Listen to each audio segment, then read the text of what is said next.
Այսօր պիտի խոսենք շահի մասին։ Այո, ճիշտ լսեցիք, շահի մասին։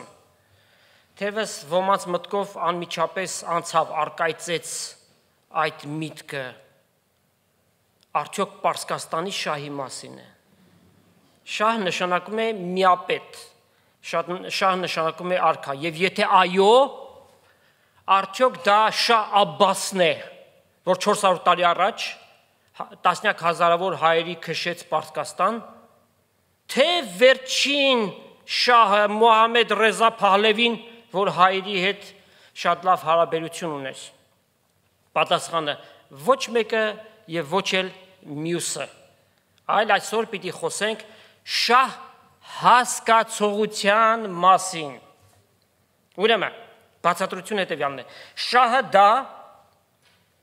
մի հասկացողություն է, որ բնութագրում է այն, ինչ օբյեկտիվորեն ուղղված է անձի, մի խմբի, դասակարգի սոցիալական ինքնահաստատման, պահանջմունքների ապահովման համար։ Բավականին խրթիներ, չէ՞։ Հա։ Լավ, ավելի պարզեցված, որևէ գործառույթունից ստացվող օգուտ։ Պարզ է։ Երկրորդ, գործին, վիճակին, կացությանը որևէ ձևով նպաստող հանգամանք։ Եվ բոլորը մեկտեղ երկու բառով, օգուտ ստանալ, եկամուտ ստանալ, profit, կամ gain անգլերենով։ Աշխարհը շահի վրա է հաստատված։ Համաձայն եք։ Այդպես է։ Այն ապահովելու համար գործածում են մարդկային մի շարք որակներ, ինչպես դրական որակներ, օրինակի համար աշխատասիրություն, հնարամտություն, խելացիություն, գործունյալ լինել, որոնք գովելի են։ Եվ նաև բացասական որակներ, ինչպիսիք են խորամանկություն, խաբեություն, երեսպաշտություն,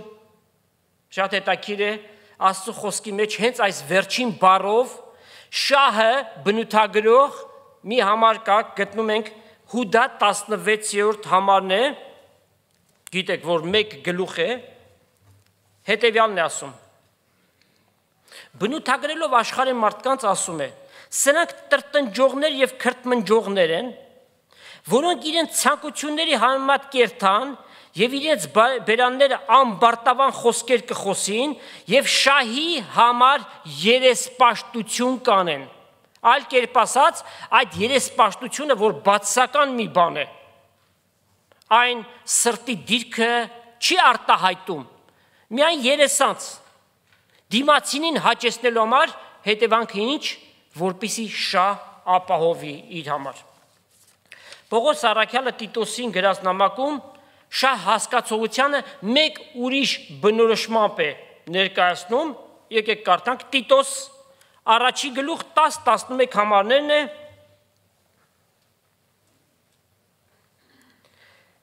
քանզի շատ են անհնազանդները, ունայնություն խոսողները, խաբողները, մանավանդ նրանք, որ թլպատությունից են, ովքեր են թլպատությունից, այդ ժամանակվա հրեաները։ Անոնք պետք է պապանձեցնել, քանի որ ամբողջ տուներ կկործանեն եւ անպատեհ բաներ կսովորեցնեն անարգ շահախնդրության համար, անարգված շահախնդրություն։ Մենք ներկայացրեցինք, որ շահը դրական կարող է լինել եւ նաեւ բացասական իմաստով։ Ուրեմն շահ արդար, ընդունելի, դրական անգամ գովելի, որ բարեկեցություն կարող է մարդու համար ապահովել եւ անարգ շահ բացասական իմաստով հիմնված խաբեության, ուրիշի ունեցածը հափշտակելու վրա։ Ընդհանրապես մարդկության սկզբունքը ինչպիսին է այս նյութական աշխարհի մեջ։ Դե մի կյանք ենք ապրում, ինչքան ապրենք, լավ ապրենք։ Եվ դրա համար ջանք ու եռանդ չի խնայվում։ Այս կյանքը միակն է իրենց համար։ Երբ որ ավարտվեց վերջ, այլևս ոչինչ չկա, հետևաբար իրենց ջանքը, եռանդը, ամեն բան ուղղված է իրենց շահը ապահովելու համար։ Աստված այդպիսիներին արգելակում է, բրեյք է դնում։ Հասկացաք։ Տորմուզ, վստահ հասկացաք։ Սթափության է հրավիրում, այսինքն ստոպ է տալիս եւ ասում ենք, ով մարդ արարած, ուշադիր լսի։ Գիշեր ու ցերեկ չունես։ Անընդհատ միտքդ աշխատում է, անընդհատ քո գործելակերպդ միայն շահ ապահովելն է, ավելացնել, շատացնել, բազմապատկել։ Հետո էլ մեռնելով գնալ, հաջող ասելով, շատ հաճախ հաջող էլ չեն կարողանում ասել։ Որովհետև ով գիտի իր գլխին ինչ պիտի գա։ Վաղվա օրը որևէ մեկին խոստացված չէ։ Որքան դեպքեր ենք լսում, երիտասարդ մարդիկ կար, այս պահին կար, 1 ժամ առաջ կար, բայց հիմա չկա, սրտի կաթվածք եւ ուրիշ բաներ, պատահարներ, որևէ մեկի համար վաղվա օրը ապահովագրված չէ։ Այդ ապահովագրությունը, որ անվճար է, որի համար շատ մեծ գին է վճարված, Տեր Հիսուս Քրիստոսի մեջ է միայն։ Հիսուս հետևյալ ասաց Ղուկասու 16-րդ գլուխ եւ 26 համար։ Ինչ կշահի մարդ, եթե բոլոր աշխարհը վաստակի։ Ամբողջ աշխարհի տերն ես։ Բոլոր քաղաքների, երկրների եւ դրանց մեջ ինչ որ կա։ Դու տերն ես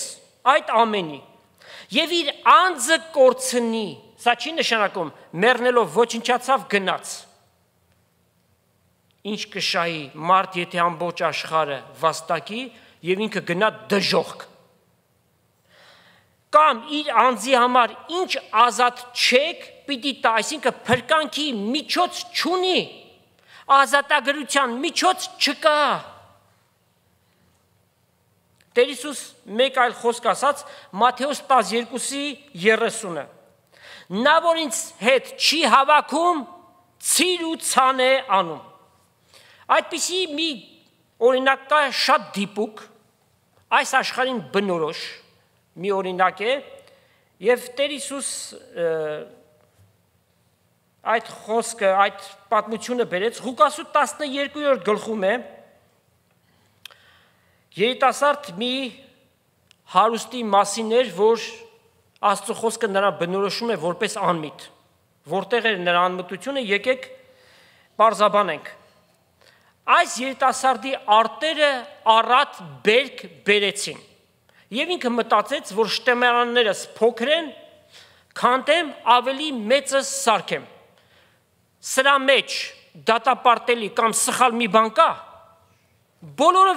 Բոլորովին։ Եթե արտերը շատ բերք են բերում, հո չպիտի թողի, որ դրանք փչանան։ Ափսոս չեն, հա? Աստծո տված բարիքներն են, այո, եթե կարողություն ունես ավելի մեծ շտեմարաններ պատրաստելու, արա, դրա մեջ խնդիր չկա։ Ճիշտ հասկանանք։ Եկեք կարդանք Ղուկասու 12-րդ գլուխ 18-ից 21 համարները։ Եվ այդ երիտասարդը հետևյալ ասաց. Իմ ամբարներս քանդեմ եւ ավելի մեծը շինեմ եւ այնտեղ ժողվեմ իմ բոլոր բերքերս ու բարիքներս։ Լավ։ Սակայն հաջորդ խոսքը ու իմ անձիս ասեմ, ով անձը շատ բարիքներ ունես, շատ տարիների համար ժողված, հանգչե, կեր, խմի, ուրախ եղիր։ Այսինքն այդ ամենը ծառայեց այս կյանքի մեջ որպես նպատակ։ Իր կյանքի նպատակը սա է։ Ավելի շատ իր անձի համար։ Բայց Աստված ասավ նրան. Անմիտ, այս գիշեր հոգիդ քեզ մե պիտի պահանջվի։ Ուստի այն քո պատրաստած բաներդ որում պիտի լան։ Այսպես է նա, որ իր անձի համար գանձ կդիզե, բայց Աստծո հետ չի հարստանում։ Այսինքն այդ հավաքածը Աստծո հետ ճամփա գնալով, Աստծո փառքի համար, Տիրոջ կողմից տրվեց, նաև իր փառքի համար պիտի ծառայի։ Սակայն Այս ամենի մեջ շատ ավելի մի կարևոր բան կա, որ դրա միջոցով է որպես չափանիշ պիտի վերցնենք եւ որակավորենք այս պատմությունը։ Դա 15 համարն է։ Եվ ավելացրեց. նայեցեք եւ զգուշություն արեք ագահությունից, վասնզի մարդու ստացվածքներից ավելանալով չէ, որ կախված է իր կյանքը։ Ինչ բառ գործածեց? Ագահությունից զգուշացեք։ Ագահություն, greedy կամ жадность։ Այս հարուստի ամբողջ խնդիրը իր ագահությունն էր։ Հարուստ լինելու մեջ սխալ բան չկա, հարստությունը ինքը իրենից մեղք չէ, բայց երբ որ այն կյանքի նպատակ է եւ մարդու ձգտումը անընդհատ ավելացնել,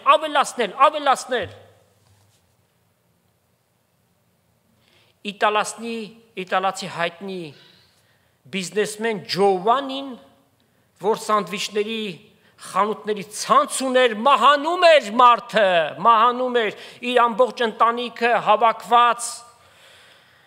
սպասում էին, որ խոսի, ինչ պիտի խոսի, այդ հանրայդ մարդը, երբ որ ամբողջ ուժերը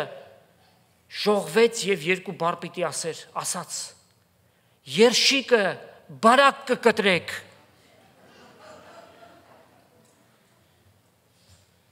ագահությամբ ապրեց, ագահությամբ մեռավ։ Ուրեմն աշխարհում շատ ստանալու միջոցները եւ կերպերը ետ են գնում միջև որտեղ Եդեմական պարտեզից դուս վրընդելուց անմիջապես հետո երբ որ մեղքը մարդու մեջ բուն դրեց նյութապաշտությունը եւս եկավ մարդու մեջ եւ միջև օրս այն շարունակվում է, բայց պիտի ասենք, որ դրանք բոլորը կատարելագործված են ներկա դարում։ Ուրեմն շահ օգուտ ստանալ։ Հիմա տեղափոխվում ենք հոգևոր դաշտ։ Հոգևոր դաշտում շահ հասկացողությունը հարություն աշճան հակառակ է աշխարհի շահ ստանալուց։ Սուրբ գրքի սկզբունքները տրամագծորեն հակառակ են աշխարհային սկզբունքներին։ Եվ դրանց մեծագույն օրինակը Տեր Հիսուսի օրինակն է, բացառիկ։ Այն չափանիշ է բոլորի համար, իդեալական է եւ կատարյալ է։ Եվ Աստծո պահանջն է իրեն հավատացողներից, որ մենք էլ որդեգրենք այդ սկզբունքը, որ Տեր Հիսուսի կյանքի մեջ մենք տեսանք։ Տեր Հիսուս ինչ շահ էր փնտրում եւ արդյոք փնտրում էր որևէ շահ ստանալու համար, ոչ այլ ուրիշներին տալու համար։ Այդտեղից է գալիս նաեւ այն խոսքը, որ ավելի լավ է տալը, քան թե առնելը։ Եվ տված բաները Տեր Հիսուսի երկրավոր բաներ չեն, կենցաղի բաներ չեն, թեև Աստված դրանք էլ է հոգում, բայց դրանցից շատ առավել եւ շատ կարեւոր բաներ կան։ Տեր Հիսուս մեզ տվեց ինչ։ Մեղքերի թողություն, հավիտենական կյանք, Աստծո թագավորությունը մտնելու իշխանություն, Աստծո որդի կոչվելու իշխանություն։ Դրա համար ինքը տվեց իր լավագույնը, ինչ տվեց, իր կյանքը զոհեց եւ մեզ համար տվեց։ Մենք դարձանք իր շահը, որպեսզի ինքը մեզ գտնի։ Եվ այդպես բարի հովիվը փնտրում է կորած ոչխարներին, որպեսզի իր փարախը բերի։ Եվ այն ժամանակ, երբ որ եկեղեցու թիվը լրանա, կգա որպեսզի իր մարմինը կազմող եկեղեցին տանի իր թագավորության մեջ։ Երկրորդ Կորինթացիների մեջ գրված 8-րդ գլուխ եւ 9 համարում կարդում ենք. Քանզի դուք գիտեք մեր Տեր Հիսուս Քրիստոսի շնորհքը, որ ինքը մեզ համար աղքատ եղավ, ինչպես նա աղքատացավ, երկնքի փառքը թողնելով, ծառայի կերպարանքով հայտնվելով, հասարակ մարդկանց մեջ Աստված մարմնով հայտնվեց որտեղ, մարդկային հասարակության մեջ։ Մեզ համար ինքը աղքատացավ, նա որ հարուստ էր, ամբողջ տիեզերքի ստեղծիչն է և նրա տերն է, որպեսզի մենք հարստանանք։ Ինչպես հարստանանք, մեր բանկային հաշիվները ֆանտաստիկ թվերի հասնեն, հա? Տներ ու ինչ ասես, հա? Անգամ անձնական կղզիներ ինչպես հարստանանք։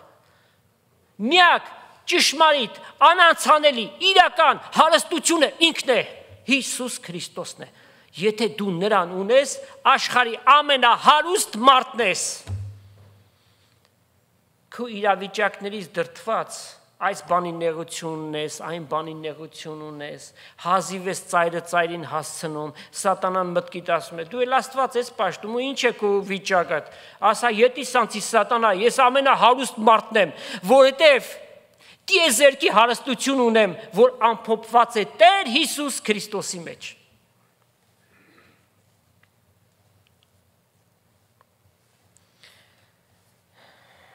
Մենք ժառանգորդ դարձանք այդ հարստությանը, ինչ որ Տեր Հիսուս ունի, ինչ չունի, որ ամեն ինչի Տերն է նա։ Մատթեոս 13-րդ գլուխ, երկնքի թագավորության առակներն են շատ իմաստալից խորաթափանց առակներ, ցավալիորեն, կան առակներ, որոնք շատ սխալ են մեկնաբանվում, ահավասիկ, դրանցից մեկը քննենք, Մատթեոս 13-րդ գլուխ 45-46 համարները, եկեք կարդանք, Մարգարիտի առակը, դարձյալ երկնքի թագավորությունը վաճառական մարդումը նման է, որ գեղեցիկ մարգարիտ կփնտրե, և պատվական մարգարիտը գտնելով կերթա իր բոլոր ունեցածը կծախե, և այդ մարգարիտը կառն է։ Հիմա, ով է այդ վաճառական մարդը, ով է, և շատերը միաձայն ասում են, դա ինքը, ով է, մենք գիտենք, լավ, ինչ են ասում իրենք, ասում են, դա հավատքի եկող մեկն է, որ գտավ մարգարիտը, որ Հիսուսն է, և իր ունեցածը ծախելով, գնաց այդ մարգարիտը գնեց, այդպես, մենք Հիսուսին ինչպես ունեցանք, մեր ունեցածը ծախեցինք, հիմա այստեղ ներկա եղողներ և շատ հեռուստադիտող, մեր հեռուստադիտողներից, որ են մեկը թող ասի, ինչ ծախեց, որ տա, որպեսզի Հիսուսին ունենա, քավլիցի, ոչ մեկը և ոչինչ, Հիսուսին ունեցանք հավատքի միջոցով միայն, և սա կոչվում է ձրի պարգև, սա կոչվում է շնորհք, գրեյս, միլոստ ռուսերենով, խարիս հունարենով, ռահեմ եբրայերեն, ուրեմն մեզ տրվեց, ձրիորեն տրվեց, ուրեմն ինչպես պիտի հասկանանք այս առակը, վաճառական մարդը ով է, ինքը Տեր Հիսուս Քրիստոս է, պատվական մարգարիտը եկեղեցին է, և այդ եկեղեցին ունենալու համար ինքը իր կյանքը զոհեց, ուրեմն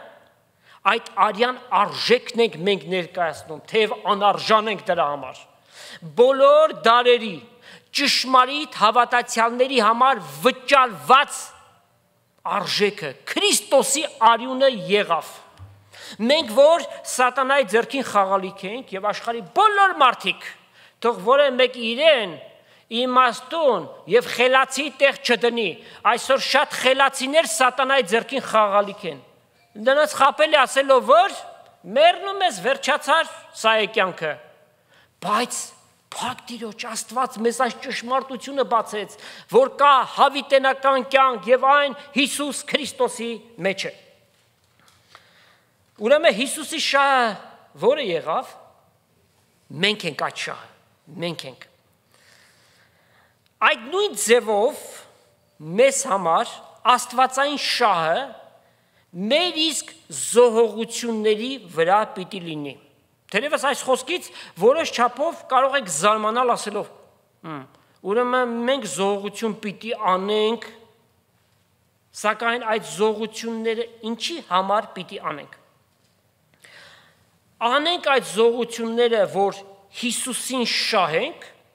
մենք հավատքով Հիսուսին արդեն ստացել ենք, որպես Տեր եւ Փրկիչ։ Այլ այդ զոհությունները պիտի անենք, որպեսզի շատ ավելին ունենանք։ Եթե կուզեք իմանալ, թե ինչու է, որ երբ որ մենք ապաշխարում ենք, միանգամից Աստված մեզ չի վերցնում, որովհետև այս կյանքի գլխավոր նպատակը մենք արդեն ունեցանք, չէ՞։ Մեր հավիտենական կյանքը ապահովվեց։ Ահա թե ինչու։ Պողոս առաքյալի օրինակը մեզ համար հրաշալի մի օրինակ է։ Եկեք կարդանք Փիլիպեցիներին գրած նամակ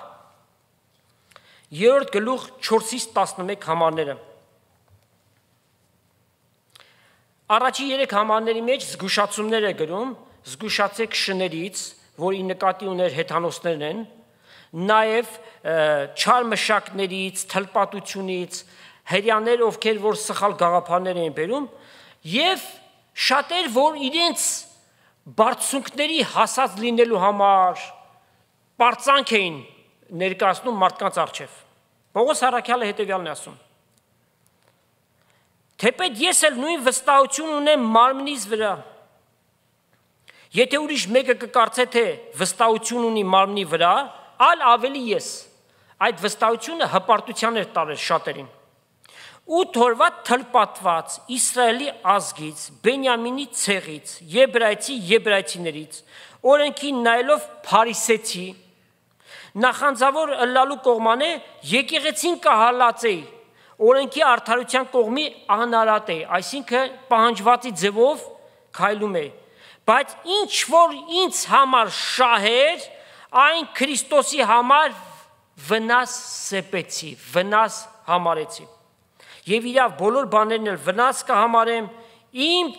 Տիրոջս Հիսուս Քրիստոսի գերազանց գիտության համար, որը համար ամեն բանից զրկվեցի եւ աղտեղություն կհամարեմ։ Աղտեղություն ինչ է? Աղտ բառից է գալիս։ Անպիտան բաներ,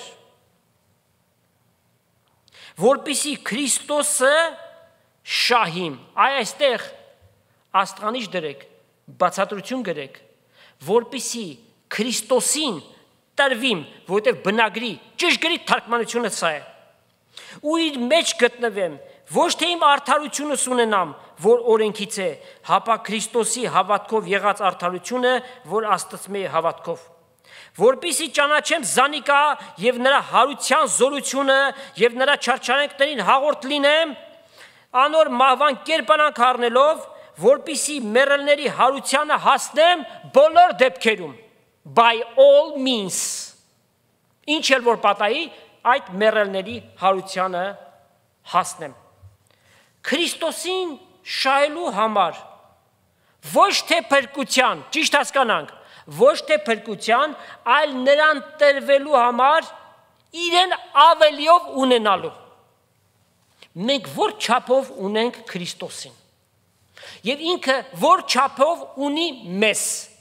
այդ ամենը կախված է մեզանից։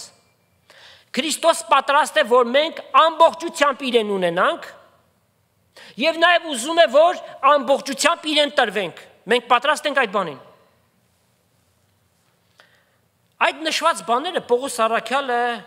ոչ միայն առավելություն չի համարում, advantage, ինչպես ուրիշներն են, աղաղակում են իրենց հասած բարձունքները, ներկայացնում են, հատուկ հասարակության մեջ իրենք դիրք ունեն։ Ոչ միայն այդ բանը չի անում, այլ նաև աղտեղություն է համարում Քրիստոսի անձի հետ համեմատած, որտեղ այն ինչ որ ինքը նշեց, դրանք համարվում էին շատ բարձր բաներ, արժեքներ էին համարվում, բայց Քրիստոսի անձի հետ համեմատած այդ ամեն բաները իր աչքին աղտեղություն են։ Եվ Պողոս առաքյալը մասնավորաբար այն նշում է իր հակառակորդների համար, որ դուք պարծենում եք այդ բաներով, դրանք ինձ համար պարծանք չեն։ Մեզ համար ինչն է պարծանքը, առաջի Կորինթացիս, առաջի գլուխ 31 համար, նա որ պարծենա, միայն Տիրոջ շնորհով թող պարծենա։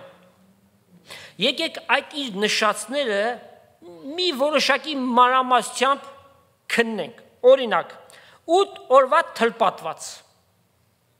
այսինքն որպես հրյա, ինքը այդ պատվիրանին հնազանդ էր եղել, ինչպես Աստված Աբրահամի միջոցով պատվիրան տվեց Ծննդոց 17-րդ գլուխ 12 համար, որպեսզի թլպատվեն, դա ազգային դիմագիծ էր, այսինքն այդ բանով նրանք շրջակա բոլոր ազգերից պիտի տարբերվեին։ Հետո գիտեք, նաև մուսուլմանները դա որդեգրեցին, բայց առաջին Աստված այն տվել էր հրյաներին թլպատությունը, circumcision, թլպատություն,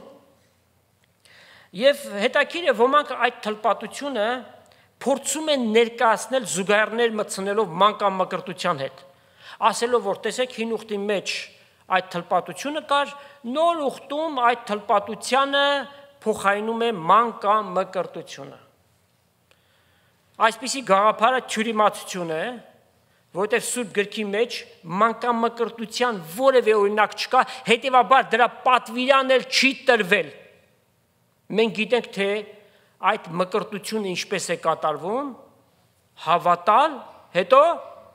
մկրտվել, այսինքն գիտակցաբար, Քրիստոսին կյանքի մեջ ունենալով է, որ դու պիտի մկրտվես։ Իսկ թլպատությունը մի ծես էր, որ Տիրոջ պատվիրաններ եւ Պողոս առաքյալը ներկայացնում է, որ ինքը այդ պատվիրանին հնազանդ մեկն է։ Բայց նաև շեշտադրում է, որ այդ ծեսով փրկություն չկա։ Փրկությունը հավատքով է միայն, ճշմարիտ հավատքով, հավատք, որ հիմնված է Հիսուս Քրիստոսի անձի եւ նրա կատարած գործի վրա։ Երկրորդ, Իսրայելի ազգից Աստված Աբրահամով ազգ ընտրեց, Իսրայելի ազգը, եւ Պողոս առաքյալը այստեղ նշում է, որ ինքը զտարյուն հրյա է, ի տարբերություն շատերի, որոնց ազգաբանության մեջ օտարներ կային։ Ինքը զտարյուն հրյա էր եւ համատությամբ նրանց հետ անշուշտ որ սա առավելություն էր, ել չենք խոսում հեթանոսների հետ համատության մեջ։ Հռոմեացիներին գրած 9-րդ գլխում Պողոս առաքյալը հետևյալն է ասում, կարդանք 9-րդ գլուխ Հռոմեացիներին գրած նամակի 2-ից 5 համարները։ Ասում է ինձ համար մեծ տրտմություն է ու սրտիս ցավը անպակաս է, քանզի ես ինքս կփափագեի նզովել Քրիստոսեն մարմնի կողմանե իմ եղբայրներից եւ ազգականներից համար, որքան ցավ է քաշում իր ազգակիցների համար եւ պատրաստ է անգամ իր անձը զոհվի, ինչ է նշանակում Քրիստոսից նզովվել,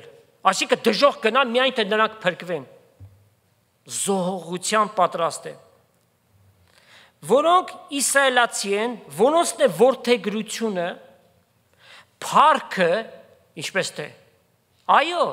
Աստված իրենց մեջ էր, մարմնով հայտնված, աստվածային փառքը եկած էր, ուխտերը, օրենսդրությունը, պաշտոնը, խոստումները, իրենցն են նահապետները, իրենցից են թե ոչ, այո, Քրիստոս էլ իրենց մեջ եկավ մարմնի կողման է, որ ինքը օրհնյալ Աստված է ամենքի վրա հավիտյանս ամեն։ Այսինքն այս ամեն ինչ որ Պողոս առաքյալը նշում է, դրանք բոլորն էլ կարևոր են երկրավոր սկզբունքների համատությամբ։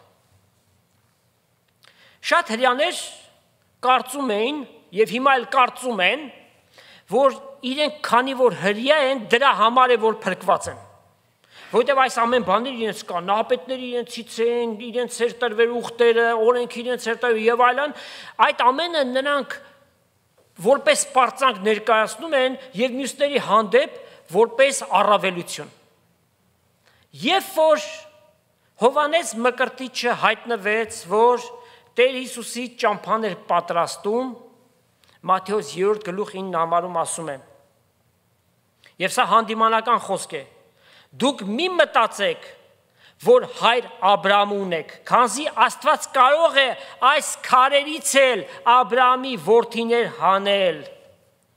Այս կարգի մոլորություն կա նաև մեր շատ սիրելի հայ ազգի մեջ։ Ցավոք սրտի պիտի ասենք։ Քանի որ մենք ազգովի քրիստոնյա ենք, ուրեմն փրկված ենք։ Նոյ Արարատից չիջավ, բայց Արարատից իջել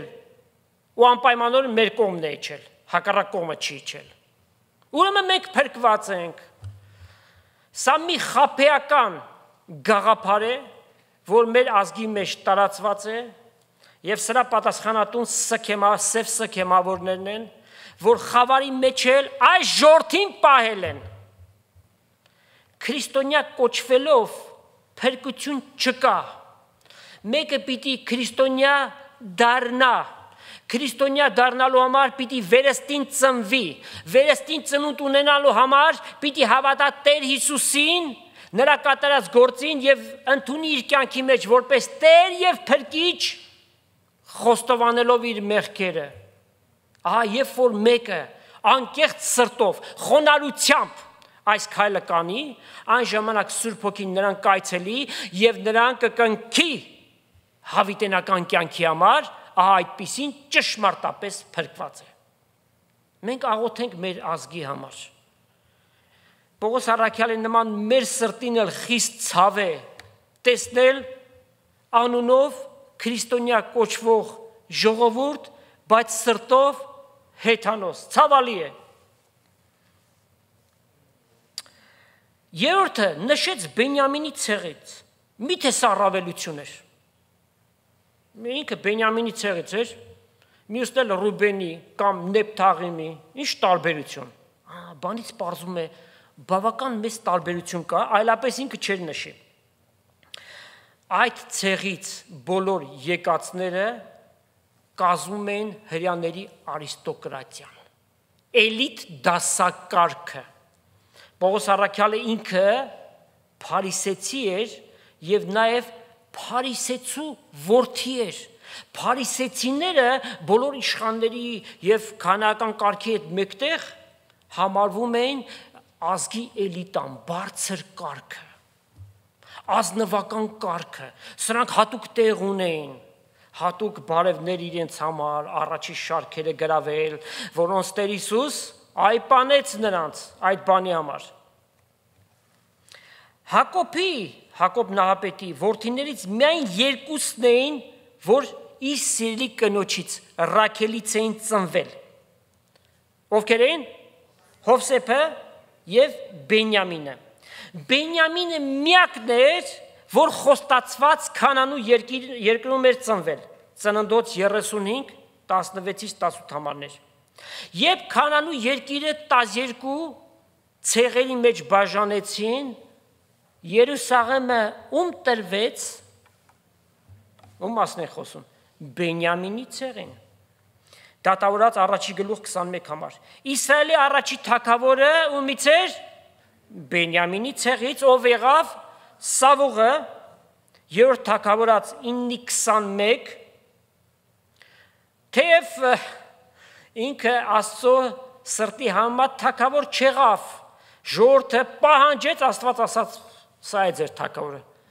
հետևանքը քաշեք։ Բայց փաստ այն է, որ Բենյամինի ցեղից եղավ Սավուղը, որ Պողոս առաքյալի եբրայական անունն էլ Սավուղ էր, իսկ Սողոսը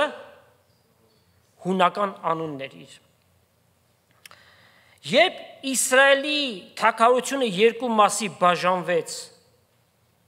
որ երկու թագավորություններն էին, որ Դավթի թագավորությանը հավատարիմ մնացին, Հուդային մեկը եւ մյուսը Բենյամինի 3-րդ թագավորաց 12:21 Անշուշտ դա տեղի ունեցավ Սողոմոնի որդի Ռոբովամի թագավորության ժամանակ, բայց բոլոր ժամանակների թագավորություն ինչ է կոչվել Դավթի թագավորություն։ Եվ Տեր Հիսուս երբ որ գա, չի ասում Սողոմոնի թագավորության կամ մյուս թագավորի, Դավթի թագավորական աթոռին պիտի նստի։ Այս բոլորը Պողոս առաքյալը որ նշեց, սրանք առավելություններ են, բայց ինչ է ասում, փրկությունը բարձրակարգ ցեղին պատկանելու մեջ չէ։ Ինքը շատ լավ էր հասկացել այս ամենը։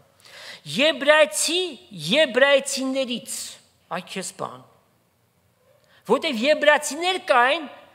որ օրիջինալը չէին, մաքրամաքուրը չէին, այլ ազգերի մեջ տարածված էին, եւ որ նրանք իրենց մշակույթը կորցրել էին։ Մանավանդ գերության ժամանակ, երբ որ Բաբելոն գնացին,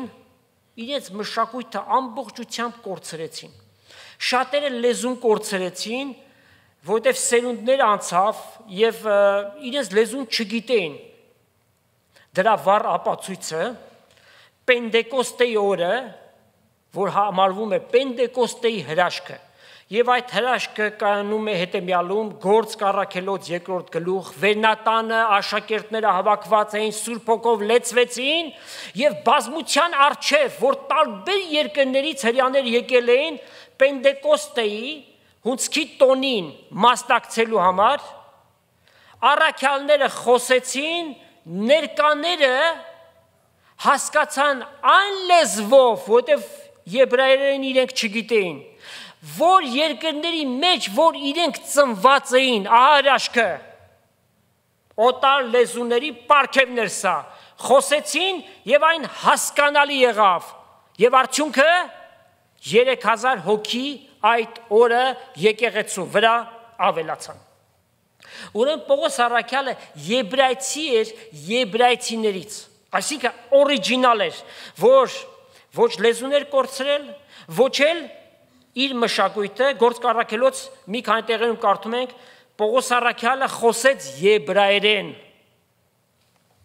որ նաև ինքը հրաշալի գիտեր հունական լեզուն, որովհետև այդ ժամանակաշրջանում տարածաշրջանի հիմնական լեզուն հունարենն էր։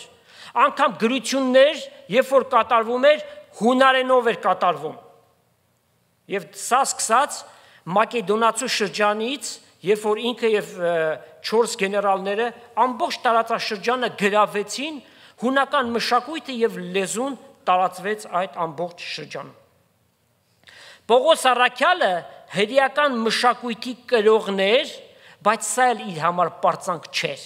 որովհետև փրկությունը մշակույթը պահելով, չպահելով չէ։ Անշուշտ կարևոր է ամեն մարդու համար, որ ազգից է, այդ ազգի մշակույթին ինքը պատկանի։ Հաջորդը, փարիսեցի, երբ որ այս բառը հնչում է, անպայմանորեն այն հասկացվում է բացասական իմաստով, եւ միայն փարիսեցի չեն ասում, այլ նաեւ ավելացնում են, ինչ, կեղծավոր փարիսեցի։ Ինչու՞։ Այդ փարիսեցիները ավանդապաշտ էին օրենքի տառին կպած, սակայն այդ օրենքի պատվիրանները նրանք մարդկանց էին վերագրում, դիմացիներին հանդիմանում էին, սակայն երբ որ գալիս էր այդ օրենքի կետերը պահելուն, իրենք ձախողված էին, դրա համար էին իրենք կեղծավոր, ուրիշների հանդեպ իրենց անձն են ցույց տալիս, բայց իրականության մեջ իրենք ձախողված են։ Եկեք կարդանք Մարկոսի ավետանից 7-րդ գլուխ առաջի 9 համարները։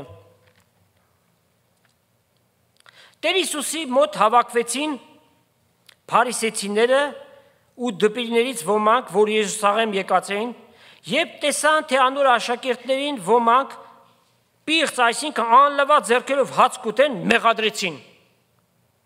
Վասնզի փարիսեցիները ու բոլոր հրեաները միջև աղեկ ձեռքերին չլվան, հաց չեն ուտեր, քանզի ծերերուն ավանդությունը կբռնեն։ Հիմա եթե միջև այստեղ կանգնենք ու բացատրություն չտանք, կասենք մարդիկ ճիշտ են, էլի։ Կեղտոտ ձեռքերով ինչպես է հաց ուտում։ Բայց այս լվացվելը սովորական ջրի տակ, անգամ օճառով ձեռքերը լվանալ չէր, հատուկ ծեսեր էին կատարում։ Պիտի հաց ուտեն, հատուկ այդ ծեսերից պիտի անցնեն, Աստծո առջև իրենց ներկայացնում էին, որ իրենք տես Տեր Աստված, մենք բոլոր կետերը պահում ենք։ Շուկային եկած ատենին, եթե չլվացվեին, չէին ուտի։ Սրանց նման շատ բաներ կան, որոնք ընդունած են եւ կբռնեն, այսինքն գավաթների եւ փարչերի եւ պղնձե ամանների եւ անկողինների լվացումները, այն ատեն փարիսեցիներն ու դպիրները հարցրեցին Տեր Հիսուսին. Ինչու քու աշակերտները ծերերուն ավանդությունների պես չեն շարժեր, ել անլվա ձեռքերով հաց կուտեն։ Տեր Հիսուս պատասխանեց եւ ասավ. Աղեք մարգարեություն արավ Եսային ձեզ կեղծավորների համար, ինչպես գրված է, այս ժողովուրդը միայն շրթունքներով զիս կպատվե, բայց իրենց սիրտը հեռացած զատված է ինձ մե ու պարապտեղը զիս կպաշտեն մարդկանց պատվիրած բաները իբրև վարդապետություն սովորեցնելով։ Վասնզի Աստծո պատվիրանքը թողնելով մարդկանց ավանդությունները կբռնեք, ինչպես փարչերի, գավաթների մաքրություն, ասոնց նման շատ ու շատ բաներ կնեք, ու սավանոնց աղեք կանարգեք Աստծո պատվիրանքը, որպեսի ձեր ավանդությունը պահեք։ 2000 տարի է անցած այս խոսքերից, մեր աչքերի առջև նույն բանը տեսնում ենք։ Ավանդություններով, սովորություններով, մարդահնար, մարդկանց խավարի մեջ են պահել։ Եվ ճշմարիտ Քրիստոսը, Փրկիչը, Տերը, երկին գնալու միակ ճանապարհը մարդկանցից պահված է։ Միայն ավանդությունների վրա ինչքան կարաս մոմ վառի, ինչքան վառես այդքան լավ։ Եվ բացատրություն, երբ որ մոմը վառում ես, մեղքերը այդ մոմի հետ հալվում ու գնում է։ Իսկապես, հա? Խաբված եք։ Մեղքերի թողություն տրվում է միայն Տեր Հիսուսի թանկագին եւ սուրբ արյունով։ Ուրիշ ոչ մի միջոց չկա։ Պողոս առաքյալը անկեղծ փարիսեցի էր, նվիրյալ էր եւ նաեւ փարիսեցու որդի էր, կարդացեք Գործք առաքելոց 23-րդ գլուխ 6 համար։ Աստվածային կրթություններ ստացել եւ սովորական կրթություն չէր դա, ամբողջ տարածաշրջանում հայտնի Գամաղիել վարդապետի մոտ, որ ինքնին այս փաստը ուրիշների համար պարծանք էր, Գամաղիելի աշակերտ լինել։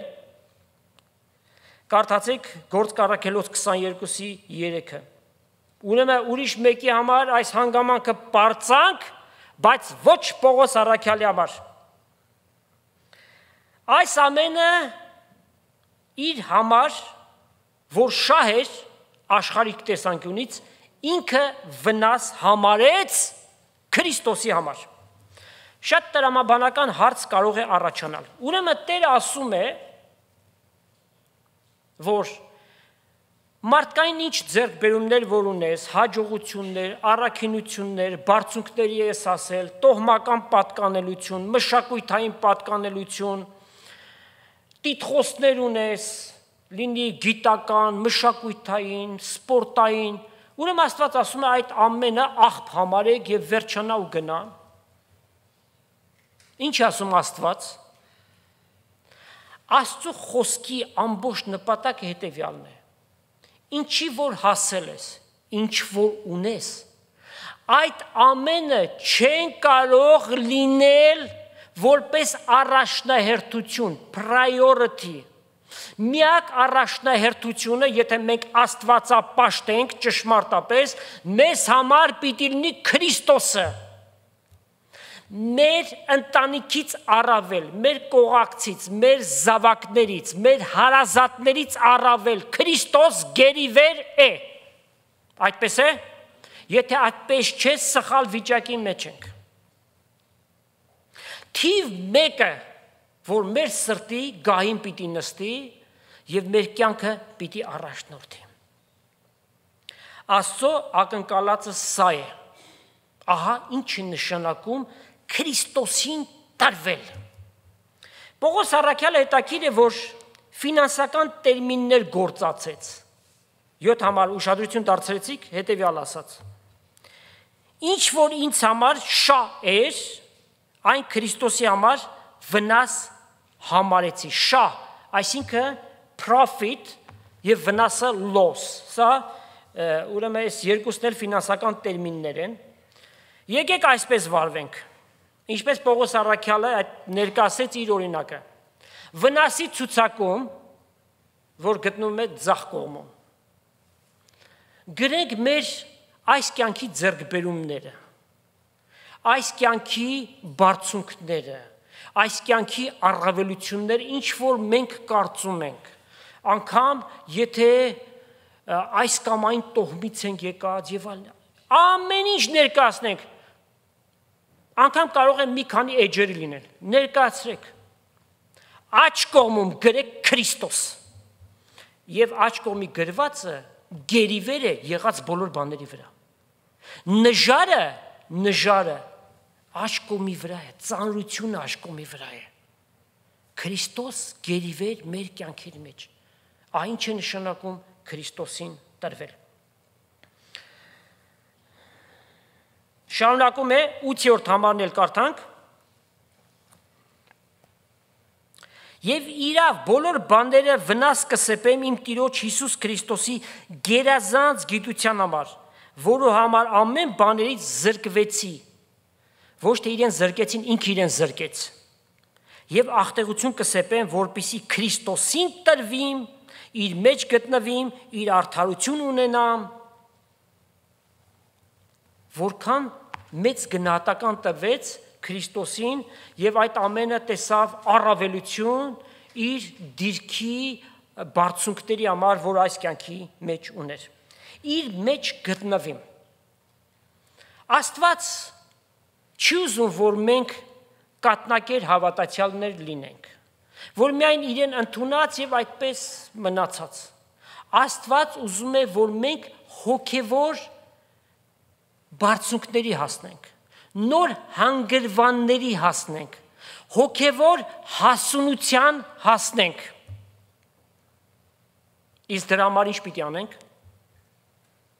Մնանք խոսքի մեջ, լողոսի մեջ, ասել է թե Սուրբ Հոգու մեջ մնանք։ Աստծո ուզածը եւ պահանջածը մեզանից սա է։ 10 համարում ասում է, որպեսզի ճանաչեմ նրան եւ նրա հարության զորությունը։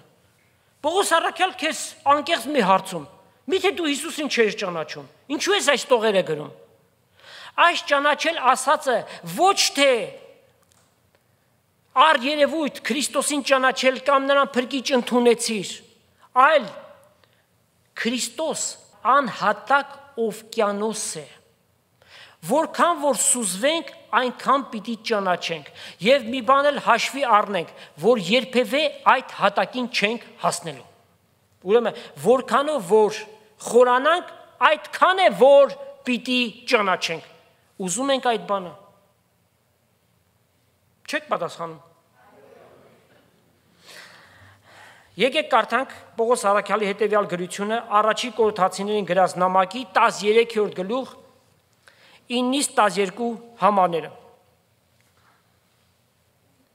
Վասնզի շատից քիչը գիտենք, շատից քիչը կմարգարյանանք, բայց երբ որ կատարյալը գա, այն ատեն շատից քիչը պիտի խափանվի։ Երբ տղայի պես էի խոսում, տղայի պես էի խորհում, տղայի պես համարում ունեի։ Երբ որ մեկը նոր Քրիստոսին է գալիս, հոգևոր տղա է։ Բայց Աստված չի ուզում, որ տղա մնանք, այլ ուզում է, որ հասունանանք, աճենք, զարգանանք Քրիստոսի մեջ։ Բայց երբ այր եղա, հասուն եղա, եւ սա միայն տղամարդկանց չի վերաբերում, նաեւ կանանց է վերաբերում, տղայության բաները մեկտի ձգեցի։ Քանզի հիմա մենք որպես թե հայելի մեջ կտեսնենք անհայտ կերպով, բայց այն ատեն 3x3։ Հայելի մեջ տեսածը ամբողջական reflection-ը չէ, անդրադարձը չէ ամբողջական, Բայց երբ որ երես առ երես տեսնենք, Երանի այդ օրը։ Հիմա շատից քիչին տեղյակ եմ, բայց այն ատեն այնպես պիտի ճանչնամ, ինչպես ճանչվեցի։ Ուրեմն Պողոս առաքյալը, եթե այս խոսքերը ասում է, բա մենք ուրենք, մեկը որ հոգիով լեցուն, Աստծո գիտությունով լեցուն, բայց ձգտում է ավելին, ճանաչեմ Քրիստոսի անձը եւ նրա հարության զորությունը։ Ինչ է մեզ պետք սիրելիներ այս բանի համար։ Ցանկություն համար 1, սա առաջի տեղում է, առանց ցանկության ոչինչ չի լինի։ Որոշում, ձգտում եւ ապա ջանք, ավելի եւ ավելի ճանաչելու։ Եվ դա պիտի լինի մեր շահը, Տիրոջ կողմից տրված։ Մենք ինչ ենք զոհում, որ ոչ մի բան։ Կարող ես սիրելիս, կարող ես ամենայն լրջությամբ փորձիր։ Քայլ անել է պետք։ Քրիստոս մեր կյանքի մեծագույն շահն է։ Նրա մեջ է կյանքի իմաստը, այս կյանքի եւ հավիտենական կյանքը իր մեջ պահված։ Նրանով է խոստացված մեռելների հարություն եւ հավիտենական կյանք։ Ամուր բռնենք Տեր Հիսուսին։ Ինքը մեզ ամուր բռնած է, բայց չլինի, որ մենք իր ձեռքը բաց թողնենք։ Դժվարություններ կքաշենք, հետո էլի դժվարություններ, եւ քանի որ Տերը մեզ շատ սիրում է, մի հատ իր ապտակը կուտենք, նոր հետ գանք։ Էդ եք ուզում։ Ուրեմն ամուր բռնենք Քրիստոսին։ Ուրեմն Տիրոջ հետ հարաբերության մեջ սա քննարկված մեր սկզբունքներ ուղղահայաց ձևով, որպեսզի Քրիստոսին տրվենք, իրեն ավելի ունենալու մեր կյանքի մեջ, ինքն էլ մեզ ավելի ունենալ։ Իսկ մարդկային հարաբերության մեջ հորիզոնական ձևով Աստծո խոսքը հետևյալն է ասում Փիլիպպեցիս 2:4 Այստեղ գլխավոր բառը, որ այսօր քննեցինք, որն էր, շահը։ Միայն ձեր անձի շահը մի փնտրեք, այլ ամեն մեկը ձեր ընկերոջ շահն է, ձեր եղբոր եւ քրոջ շահը։ Եվ երբեք եւ վայ նրան, ովքեր որ Աստծո դաշտի մեջ հոգևոր դաշտը վեր են ածում շահավաճառության։ Սա դատապարտելի մի բան է։ Ուրեմն երբ որ մենք ոչ միայն մեր շահը, այլ նաև մեր եղբոր քրոջ շահը փնտրենք, այն ժամանակ կարող ենք ազատագրվել այնպիսի չարիքից, ինչպիսին է անձնասիրություն եւ անձնակենտրոնություն, self-centered, միայն ես, միայն ինձ համար, ոչ եղբայրդ եւ քույրդ, անգամ աղոթքներդ, երբ որ պիտի Տիրոջ առջև բարձրացնես, քո պետքերից առավել մյուսների համար աղոթք արա։ Իսկ ընդհանրական, որի մեջ մտնում է ամեն մեկս մեր անձնականը, Տիրոջ խոսքի այս համարով ավարտենք այսօրվա նյութը։ Առաջի Տիմոթեոս 6:6 Աստվածպաշտությունը գոհունակությունով մեկտեղ մեծ շահավաճառություն է, որ թե ներկա եւ թե գալիք խոստումներ ունի։ Իմացանք, այսպես վարվենք, այսպես գործադրենք միջև Տիրոջ գալուստը։ Աստված օրհնի իր խոսքը եւ ձեզանից ամեն մեկին եւ Տեր Հիսուս Քրիստոսի շնորհքը, Հայր Աստծո սերը եւ Սուրբ Հոգու հաղորդությունը Աստծո ժողովրդի հետ լինի։ Ամեն։